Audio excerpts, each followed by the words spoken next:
चलो सर, मोहसिन साहब लिखते हैं, अगर हम समर प्रूनिंग करते हैं क्या ये गुड है फ्रूट सेट के लिए? हालांकि इसका हल्का सा आंसर सर मैंने दिया था जब आप ऑफलाइन हुए थे। समर प्रूनिंग के रिगार्डिंग ये चाहते हैं कि क्या ये सही है फ्रूट सेट के लिए, क्योंकि हम देख रहे हैं सर। मैं इनको यहाँ का शायद इनका थोड़ा सा आइडिया इनका ठीक है, लेकिन ये फ्रूट सेट से इसका कोई वास्ता डायरेक्टली है नहीं। लेकिन हाँ, जो नए फ्रूट बेड्स हमें बनते हैं ना अगले साल, जहां से जो हमें फूल बनते हैं अगले साल के फूल के लिए, उसके लिए समर प्रूनिंग बहुत अच्छा है। एक तो आपका जो फ्रूट एग्जिस्टिंग है उसकी क्वालिटी अच्छी हो जाती है, साथ में जो नए फ्रूट बर्ड्स है उनको बनने में, उनको डेवलप होने में समर प्रूनिंग अच्छा किरदार अदा करता है।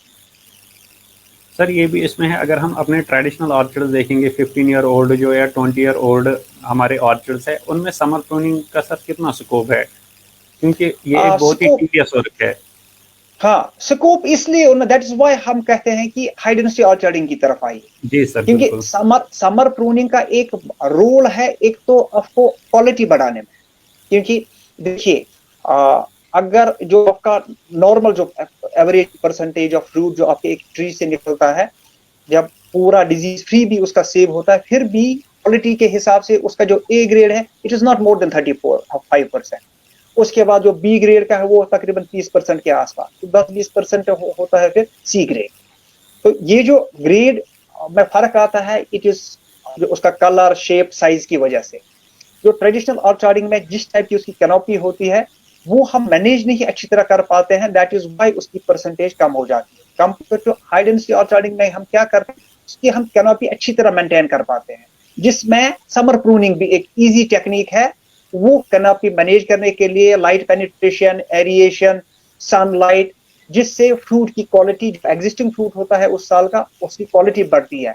तो साथ में आपके जो नए साल के फ्रूट बर्ड्स हैं वो भी अच्छे डेवलप हो जाते हैं। स्कोर तो है, लेकिन keeping in view the canopy of the tree it becomes impossible. जी सर, वही है, ज़्यादा इसमें अगर स्कोप देखेंगे वो हाई डेंसिटी ऑर्चर्डिंग में है। अगर वहाँ कोई करना चाहते हैं तो उसमें ज़्यादा फायदे मिल सकते हैं। अगर ट्रेडिशनल की बात करें तो उसमें मतलब ये बहुत ज़्यादा ट्रेडिशनल में, टीडियस वर्क है सर। ट्रेडिशनल में अगर फार्मर करना चाहिए कोई बंदिश नहीं है, yes it will add, fruit की क्वालिटी भी बढ़ेगी, नए फ्रूट बर्ड्स भी बनेंगे। लेकिन कीपिंग इन व्यू जो जिस टाइप की उसकी कैनोपी होती है इट बिकम्स इम्पॉसिबल। एक और क्वेश्चन सर मैं लेना चाहूँगा, बस छोटा सा है ये कि समर प्रूनिंग अगर हम करते हैं तो जी उसका टाइम क्या रहेगा सर, कब हमें ये करना चाहिए? हाँ, देखिए this is the feasible time. क्योंकि देखिए जैसे between mid of June to mid of July, ये एक टाइम ऐसा होता है कि जिसमें हमें जो नए फ्रूट बर्ड्स है, जो है fruit and leaf bird initiation, जो है जो नए बर्ड्स बनते हैं, फ्रूट बर्ड्स बनते हैं, वो इसी में डिफरेंशिएशन हो जाती है इसमें। तो उसमें जब पौधे को अच्छी न्यूट्रिशन मिलती है, खाना मिलता है, लाइट इंटरसेप्शन होती है, तो वो डिफरेंशिएशन हो जाती है। तो अगर हम इस पीरियड में समर प्रूनिंग भी करें, जैसे आपने खुद भी बोला, मैंने भी थोड़ा सा उसमें ऐड किया कि समर प्रूनिंग के क्या क्या फायदे हैं हमें, तो उससे हमें फायदा मिलेगा। एक तो जो फ्रूट एग्जिस्टिंग है उसकी क्वालिटी भी ठीक बनेगी, क्योंकि जो अननेसेसरी शाखें हैं जो हमें एक्चुअली निकालने, या ऑफ शूट्स है, उनमें भी जब आप जो आप न्यूट्रिएंट्स देते हैं वो भी खाना ले जाते हैं। तो पहले हम उनको निकालेंगे तो एक चेक लग गया कि जो हमने निकाला वो जो न्यूट्रिशन है वो भी हमें उस फ्रूट में या उन बर्ड्स में चला जाएगा जो हमें चाहिए। साथ में लाइट इंटरसेप्शन हो जाएगी, तो अच्छी एरिएशन हो जाएगी, बीमारी भी कम आ जाएगी। क्योंकि जब एरिएशन हो जाएगी बीमारी भी कम आएगी। तो मेरे ख्याल से अब वो शुरू कर सकते हैं, दे कैन गो आफ्टर जो मिड जुलाई तक। सर ये तो आपको भी पता है क्योंकि आप एक डिपार्टमेंट को बड़े ओहदे पे हो। हमारी जो विंटर प्रूनिंग है जी वो भी हम ठीक तरह से नहीं कर पाते हैं। मतलब प्रैक्टिकल हकीकत यही है कि फार्मर्स जी वो ठीक तरीके से नहीं कर पाते हैं। अब अगर समर प्रूनिंग वो ठीक नहीं कर पाते हैं तो कितना नुकसान हो सकता है? क्योंकि अगर 5 मिनट के लिए वाटर शूट की बात करें, वो वाटर शूट को हाफ पे काटते हैं, तो पॉसिबिलिटी ये भी जी है जो उसके बारिश नीचे है और ग्रोथ, वेजिटेटिव ग्रोथ हो जाएगी, तो वो उससे और एक्सेस, हाँ ज़्यादा हाँ, प्रॉब्लम। You are right. मैं जैसे आपको पहले ही कहा कि मैं पिछले हफ्ते में था नसरुल्लापुरम में, तो मैंने उनसे प्रॉमिस किया था कि एक सेशन करेंगे हम समर प्रूनिंग पे। तो जब मैंने शुरू किया उन्होंने ऑलरेडी कुछ वीडियोस देखे थे या जी कहीं सर, से। हिमाचल की बहुत तो सारे वीडियोज इस हाँ, पर। तो लेकिन उन्होंने बिल्कुल पता नहीं उनको उन्होंने कंसीव डिफरेंट किया था। जो उसने बोला था शायद वो पूरी तरह से कंसीव नहीं कर पा रहे थे कि वहां से क्या उनको गाइडेंस मिली।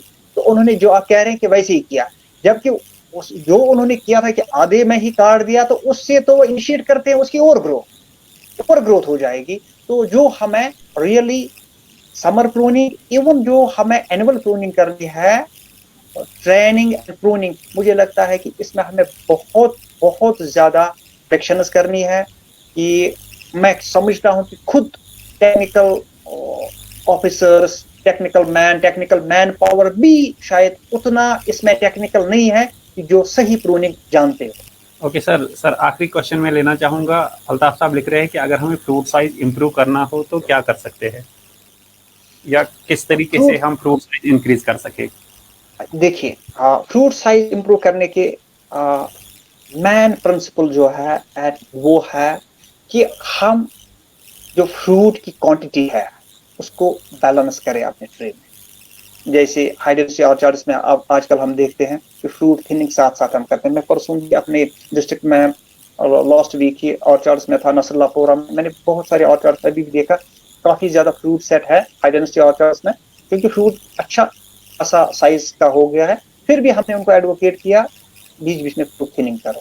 तो फ्रूट थिनिंग से उसको एक तो जो फ्रूट रहता है उस पे उसका साइज अच्छा हो जाता है, उसका शेप अच्छा हो जाता है, क्वालिटी बनती है। साथ में जो नए फ्रूट बर्ड्स है वो भी बनने शुरू हो जाते हैं। नहीं तो हमें क्या है कि ऑल्टरनेट बियरिंग शुरू हो जाती है। आपको अगले साल, आने वाले सालों में फिर नुकसान होता है। एक साल ऑन ईयर होता है, दूसरा साल बिल्कुल ऑफ ईयर होता है। उसको भी चेक करने के लिए आपको फ्रूट थिनिंग करनी है। साथ में हमें इस ट्री की न्यूट्रिशन पे ध्यान देना है कि जब तक उसके खाने पे आप ध्यान देंगे आपका साइज नहीं बनेगा। तो इसलिए हमें ट्री का जो है उसकी जो न्यूट्रिशन है उस पर ध्यान दीजिए। आप न्यूट्रिएंट्स यूज कीजिए सॉइल में। आजकल चिलेटेड न्यूट्रिएंट स्प्रेज भी आते हैं, आप उनका यूज करके अपने ऑर्चार्ड में 2-3 बार स्प्रे कर सकते हैं, या आजकल फर्टिलाइजर भी यूज कर सकते हैं। जब इसको न्यूट्रिशन मिलेगी, साइज भी बनेगा। तो जो बनने, क्योंकि यही टाइम है अब आगे यहाँ से लेके 15 जुलाई तक नए फ्रूट हमें बनेंगे अगले साल के लिए। उन बनने के लिए, अच्छे फ्रूट बन, स्ट्रॉन्ग फ्रूट बनने के लिए मदद करेंगे। सर आपने फ्रूट थिनिंग कहा, अब क्वेश्चन यहाँ यही फिर से अराइज हुआ, ट्रेडिशनल ऑर्चर्ड्स में फ्रूट थिनिंग का कितना स्कोप है, कितना हम कर सकते हैं सर? मतलब बाय हैंड तो पॉसिबल है नहीं ये। देखिए, नहीं, इम्पॉसिबल चीज है नहीं, लेकिन उसकी जो बनावट, जैसे जिस टाइप का ऑर्चर्ड हमने, जिस टाइप की ट्री कैनोपी हमने बनाई होती है, थोड़ा सा इज हेक्टिक, तो प्रैक्टिकली इम्पॉसिबल हो जाता है। तो उसमें मैं चाहूंगा इस वक्त, क्योंकि अगर वो इस वक्त हैंड ये जो है थिनिंग ना कर पाए, लेकिन आगे जाके वो ख्याल रखे जब वो एनुअल प्रूनिंग करते हैं, कटाई करते हैं अगले साल के, उस वक्त वो कोशिश करे, उन प्रूनर्स को कहे कि जो भी फ्रूट बर्ड्स अगर एक्सेस बने हैं आधे वो हल्का करें, उसमें ना डरें। क्योंकि जब वो आधे हल्के करेंगे उससे उसके दो फायदे होंगे। एक तो जो सीजन में उसका फ्रूट बनेगा उसकी अच्छी क्वालिटी बनेगी। दूसरा जो मेंटेनेड रहेगा उसका, कि वो उसके जो रिसोर्स सारे एग्जॉस्ट नहीं होंगे, तो वो जो ऑफ ईयर और ऑन ईयर वाला सिस्टम है वो भी चेक हो। तो सबसे अच्छी चीज है इस वक्त न्यूट्रिशन पे ध्यान दे, अपने ऑर्चार्ड की, अपने प्लांट की न्यूट्रिशन। जी सर बिल्कुल, फ्रूट थिनिंग पे ऑलरेडी मैंने सर आई थिंक 1 महीना पहले वीडियो दिया था, यूट्यूब चैनल पे मौजूद है, कोई देखना चाहे तो हॉर्टिकल्चर इन कश्मीर यूट्यूब चैनल पे वो आप देख सकते हैं।